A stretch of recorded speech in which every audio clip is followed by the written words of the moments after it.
2019 সালে আমি Putin, Macron ও মার্কেলের সাথে চুক্তি করেছিলাম।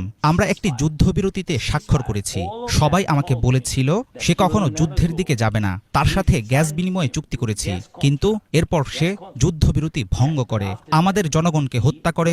আমরা বন্দি বিনিময়ের চুক্তিও স্বাক্ষর করেছি, কিন্তু পুতিন সেটা মানেননি। জেরি, আপনি কি ধরনের কূটনীতির কথা বলছেন? কি বোঝাতে চাইছেন আপনি?